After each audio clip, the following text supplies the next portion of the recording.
Hey, what's up? Welcome back din sa ating channel dito sa Balls TV.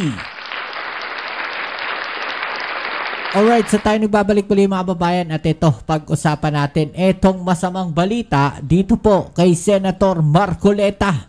Matatanggal na nga po ba sa Senado?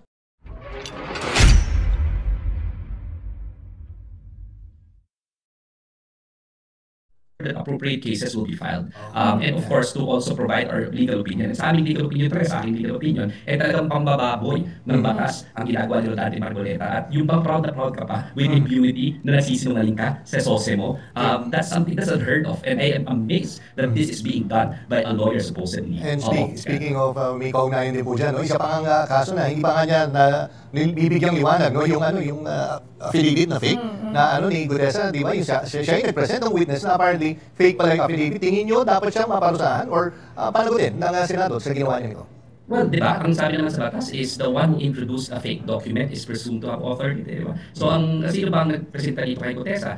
Siya, sila raw ni Defensor. At nung pinasok niya yung ebidensya na yun, para bang kinukos siya pa si Gutesa, kung naman ng affidavit, mas kabisado niya pa kung kulay ng cake, ang kulay ng bahay, kung meron bang nakakalitaan si Gutesa, kung meron ba siyang nilabas sa affidavit niya, para bang kabisado niya, tapos dinenay pa ito mismo ng notaryo publiko, at meron ng desisyon ng Manila Court dito, kung maalala mo, na sinasabi na dapat kasuhan si Gutesa, at syempre, dapat kasuhan din yung presumed author, which is, of course, yung nag-introduce dito sa witness ito at nag-introduce ng dokumento. No? So, ang dami lang buwan pa lang senador, itong si Rodante Marcoleta, di ba? Pati yung asawa niya, di ba, supposedly, director nitong Stronghold Insurance, na beneficiary, supposedly, kasi hindi lang naman siya one share, kundi malaking share na, 500 shares, na hindi mo ba masasabing qualifying shares, so hindi lang siya as independent director, kundi may pecuniary interest siya dito, involved siya dito sa, dito kay Gutesa, nagpa-abogado siya mukha sa mga diskaya, no? Ilang beses siya sinubukan na i-block yung pagpapabalik ng pera, sila maging state witness. Tapos ngayon naman, ang aaminin niya with impunity, with bravado, with hubris na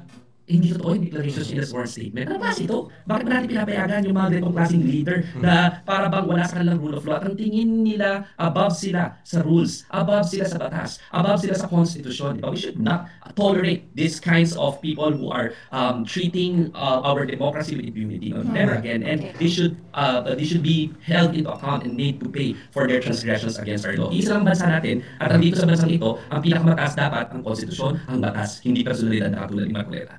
Yan ang ating alamin ngayon at pag-uusapan. Pero syempre, bago ang lahat, please don't forget to subscribe, like, share, at comment dyan sa comment section. At syempre, shoutouts tayo sa mga followers natin. Maraming salamat po sa inyong suporta. No? At pa-click na rin po ang notification bell para updated kayo pag may mga latest video uploads tayo. At pakilike na rin po ang ating video. Maraming salamat sa inyong suporta. At ito na nga ang masamang balita dito kay Senator Marcoleta. Mukhang matatanggal na po sa Senado ang senador na ito, mga babayan, at mababawasan na naman ang mga Duterte Black. Iyak na naman dito ang mga DDS dahil siguradong ipagtatanggol na naman nila itong si Senator Marcoleta dahil sasabihin na naman nila, mga babayan, no, na etong tao na to ang lumalaban sa korupsyon. No, korupsyon? Ha? May pinapaglaban? 'Di ba? Kung gusto ninyo ng transparency, kayo mismo dapat ang tutuligsa. No? Dito kay Senator Marcoleta, mga babayan, dahil siya mismo ay binaluktot ang batas. No, kaya po siya ay makakasuhan po, mga babayan, ng perjury complaint laban po dito kay Senator Marcoleta sa kanyang 2025 election contribution, mga babayan. A perjury complaint has been filed against Senator Rodante Marcoleta before the office of the Ombudsman over his public remarks that he did not fully disclose the honors to this successful campaign for a Senate seat in 2025. No? Ayaw niyang ilabas eh. Hindi niya dineclare sa SOSE, mga babayan. Election watchdog group Kontra Daya led by Danilo Araw and advocates of Philippine Public Interest Law Alexander Lacson and Dino De Leon filed the complaint On Friday, December 5, in connection with the statements Marcoleta made in television interview on November 7, umamin siya na hindi niya nilagay yung mga nag-donate, mga babayan, no, sa kanyang kampanya, which is a violation po ng election code. Diba? Sino ngayon yung bumabaluktot ng batas? Nakakahiya. Abogado ka pa man din. O eto, panoorin natin mga babayan. Ano nga ba? No, etong ginawa ni Senator Marcoleta. Para mas maliwanagan tayo ha, dun sa mga DDS po na hindi ata nakakaintindi. Eto. Kaya po kinasuhan si Marcoleta, mga babayan. No, eto po kasi yan. Pinagpapaliwanag ng Commission on Elections si Senador Rodante Marcoleta tungkol sa hindi pagkakatugma ng kanyang campaign contributions at ng kanyang Statement of Assets, Liabilities and Net Worth o yung SALN. Ayon sa COMELEC, may hindi raw tugma sa dineklarang halaga ng gasto sa kampanya ni Marcoleta. Base sa kanyang Statement of Contributions and Expenses or SOSE, gumastos ng 139 million pesos sa kampanya si Marcoleta. Mas mataas po yan sa net worth niya sa SALN na 51 million pesos. Unang sinabi ni Marcoleta sa isang panayam na may hindi siya sinamang campaign donation sa kanyang SOSE dahil hiniling daw ng ilan sa kanyang donors na huwag silang pangalanan. Wala pang tugon ng senador sa ihahaing show cause order sa kanya ng COMELEC. Diba mga babayan, which is bawal nga diba? Ang sa amin, tinignan din naman namin at nakita nga namin na yung amount na minention na nagastos, ay yun talaga yung nagastos. As kung saan nanggaling o paano yung pinanggalingan yung nagastos na amount na yun, yun ang ating gusto rin malaman. Diba mga babayan? So ito po kasi yung isa sa explanation dyan. Okay, so ito po yung isang explanation dyan mga babayan. No? Matagal na po ito na ipaliwanag. Babalikan lang po natin para mas maliwanagan itong mga obob na mga DDS. Kasi malinaw na malinaw no? Na merong ginawa si Marcoleta na paglabag. Diba? Tapos ipagtatanggol ninyo, sasabihin ninyo ginigipit si Marcoleta. O eto, abogado na mismo no ang nagsalita. Abogado rin si Marcoleta, dapat siya mismo alam niya to. Diba? Hindi niya pwede sabihin hindi niya alam, mga babayan. Naging kongresista rin siya. Diba? Naging kongresista rin siya. Kaya hindi niya pwedeng sabihin hindi niya alam. Dapat alam niya yan. Ito. Kinwestiyon ng grupong kontra-daya kamakailan ang discrepancy sa Statement of Assets, Liabilities and Net Worth o SALN ni Senador Rodante Marcoleta. Sa kanyang SALN, idiniklara ng senador na mayroon siyang 51.9 milyong pisong halaga ng ari-arian, pero lumabas na sa kanyang Statement of Contributions and Expenditures o SOSE para sa 2025 elections na gumasto siya ng 112.8 million pesos at wala ni isang nagbigay ng donasyon para sa kanyang kampanya. At para pag-usapan ang isyong ito, makakasama natin live via Zoom si Attorney Dino De Leon, Public Interest Lawyer at Trustee ng Human Rights and People Empowerment Center. Magandang gabi po, Attorney Dino. Welcome po sa Arangkada Balita. Magandang gabi, Jack, Ninya, at sa lahat ng ating mga manonood at tagapakinig. Yes, Attorney Dino, ano tingin nyo yung dahilan? Bakit hindi idineklara ni Senator Marcoleta yung kanyang campaign contributors? Mahirap siguro mag-assume kung ano yung motivation niyan, no? Ang kaya ko lang sabihin siguro bilang abogado ay ito ay malinaw na pagsisinungaling at nahuli ang isda sa bibig, no?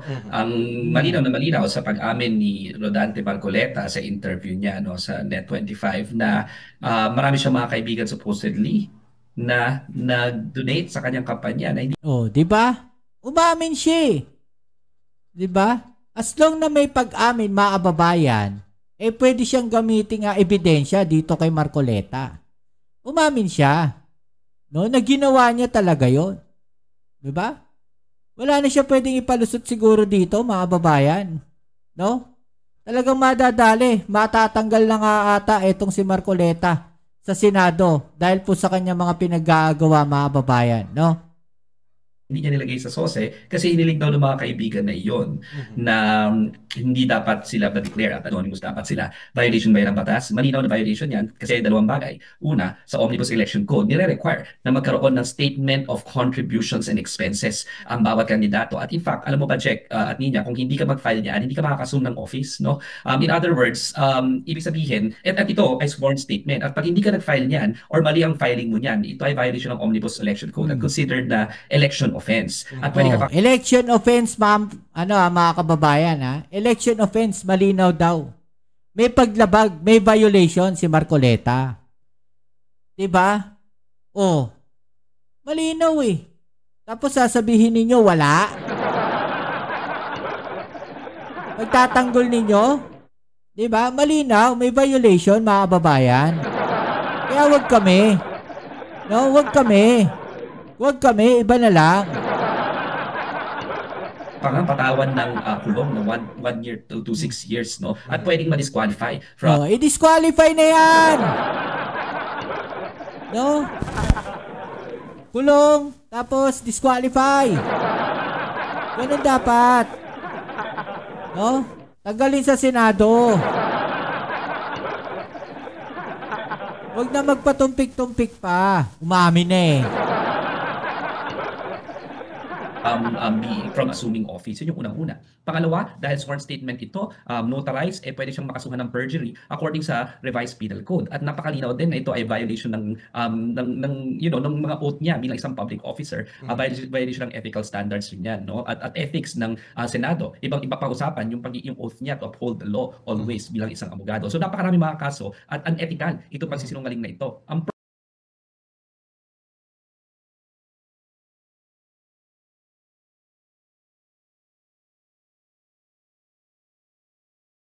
purpose supposedly ng batas is to for us to know ano nga ba pinagkakautangan ng loob ng mga ating mga public officials. Paano ba nila violations daw ng kanilang kampanya, lalo na dito. No, malinaw mga kababayan, madidisbar pa ata itong si Marcoleta. Nako po. Okay, Rodante Marcoleta na ang sinabi niya, ang ginastos niya is around 122 million sa kampanya. Tapos pinalabas niya, sa kanya lahat ng galing iyon. Yung pala, may mga contributors siya. Contractor ba? Itong mga contributors niya. Si Diskaya ba? Ang contributors niya? Nako, si Diskaya ba ang contributor? Yari. Hindi natin malalaman yan kasi nasinungaling siya doon sa kanyang statement of contributions and expenditures. Isa lang malinaw dito mga kababayan, nagsinungaling siya. Isa lang ang malinaw, nagsinungaling si Marcoleta doon sa mga dokumento na dapat ginagawa niya ng taos sa puso niya kung wala talaga siyang tinatago, mga kababayan. Hindi pwedeng ganon. At saka, kung dito sa isang dokumento na ito, nagsisinungaling si Rodante Marcoleta, saan pa siya nagsisinungaling? Saan pa dokumento siya nagsisinungaling? Saan pa sa mga kanyang mga sinasabi nagsisinungaling? Hindi naman tayo nagsabi na siya nagsinungaling. Siya mismo ang nagsabi na nagsisinungaling siya. And sa rules of evidence kasi, ang pinakamataas na klase ng ebidensya yung tinatawag nating confession or declaration or admission against interest. Oh, 'di ba? Confession, admission, mga babayan. 'Di ba? So malinaw. 'Di ba? Umamin siya. Inamin niya mismo dun sa kanilang programa na hindi niya nilagay dahil ayaw nung mga nag-donate sa kanya. May pag-amin, which is bawal. At dahil nga po sa mga nabanggit ninyo na marami siyang violations at maraming pwedeng ikaso sa kanya, may balak po ba kayo maghain ng mga kaso laban kay Senator Marcoleta? At ano-ano pong kaso ang maaari ninyong isampa? Well, napakalinaw naman na kailangan aktuhan ito ng COMELEC even kahit na hindi kami magkaso. Pero dahil nga ba, sinabi mo na yan niya, siguro hindi naman masama na prematurely announce na talagang naghahanda. Okay, so naghahanda po si Attorney Dino De Leon. Mga babayan, dyan po sa kaso na yan. At sino nga ba nagsampa ng kaso? Ayan po. Election Watchdog Group Contra Daya led by Danilo Araw and Advocates of Public Interest Law, Alexander Lacson and Dino De Leon. Siya rin po yun. Ayan, Attorney Dino De Leon, mga kababayan. Ayan po yung yung dokumento na i-file po. Dito kay Marcoleta, mga kababayan. Ayan, malinaw. aming mga grupo, ang kaming mga public interest lawyers na magsampa ng kaso. No? Para sa amin, dahil sa nagsinungaling siya ng gusto sa kanyang sose, it should be treated as if walang na-file na sose. Kasi hindi lang ito clerical mistake. Hindi lang ito clerical error. Bagkus, meron talagang deliberate effort to lie. Deliberate effort to lie, mga kababayan. Ibig sabihin, deliberate, sinadya, mga kababayan, na magsinungaling. Di ba? And to withhold from the public the crucial information of who your donors are, and this is inconsistent with what is required under the law. So, may itinatago nga kasi. Kaya hindi nilagay. Ayaw daw, no? Sino ba? Si Diskaya ba? Kaya ba todo protekta, mga kababayan? No, dito sa mga Diskaya. This should be treated as if no SOSE has been filed, and therefore disqualified dapat siya from assuming office. No? So disqualification aming ihahain, maghahain rin kami ng complaint for perjury at maghahain rin kami sa COMELEC na violation ng Omnibus Election Code. Pero alam mo, sa ating mga patong-patong ang kaso mo ngayon, Marcoleta. Patong-patong. Parang yung buhok nakapatong. Hindi ko sinasabing nakapilo ka si Marcoleta, ha? Wala akong sinasabi, ha? Enforcers, including yung nag-enforce ng ating election code na COMELEC, dapat hindi sila nag-aantay ng complaint from the public, diba? Dapat kung makita nila na may violation, pangbababoy sa ating mga batas, diba? The DOJ should motu proprio investigate and file an action. Parang sinasabi dito, si Marcoleta raw po ay binababoy ang ating batas. The COMELEC, as the chief enforcer of our election code, should investigate and file cases motu proprio, no? Pero tayo civil society, dapat tayo rin ang watchdog, no? Democracy is ang tinatawag natin nila, democracy is a contact sport and it's a participative exercise. So dapat tayo rin taong bayan, maging mapagmatcha, mag-scrutinize, at di ba hindi natin makikita ito kung hindi na-scrutinize yung grupo ng kontradaya at hindi tingnan yung SOSE at saka yung kanyang salin ng taong bayan. Ngayon kami naman mga abogado, syempre, parte na siguro ng aming obligasyon is to make sure that appropriate cases will be filed. And of course, to also provide our legal opinion. And sa aming legal opinion talaga, sa aking legal opinion, talagang pambababoy ng batas ang ginagawa ni Rodante Marcoleta. Nako, pambababoy ng batas daw ang ginawa ni Rodante Marcoleta, mga kababayan. No? Sabi dito, malinaw daw po na pambababoy ng batas ang ginawa ni Rodante Marcoleta. At yung bang proud na proud ka pa with impunity na nasisinungaling ka sa SOSE mo? Balikan nga natin yung mga babayan. Proud na proud pa daw sa pagsisinungaling, no? Balikan natin konti, that appropriate cases will be filed. And of course, to also provide our legal opinion. And sa aming legal opinion talaga, sa aking legal opinion, talagang pambababoy ng batas ang ginagawa ni Rodante Marcoleta. At yung bang proud na proud ka pa with impunity na nasisinungaling ka sa SOSE mo, that's something that's unheard of. And I am amazed that this is being done by a lawyer supposedly. And speaking of, may kaugnayan din po dyan, isa pa nga kaso na hindi pa nga niya na bibigyang liwanag, no? Yung affidavit na fake na ni Gutesa, di ba? Siya yung nag-present ng witness na apparently fake pala yung affidavit. Tingin nyo dapat siyang maparusahan or panagutin ng Senado sa ginawa niya nito? Well, di ba, ang sabi naman sa batas is the one who introduced a fake document is presumed to have authored it, di ba? So, sino ba ang nagpresenta dito kay Gutesa?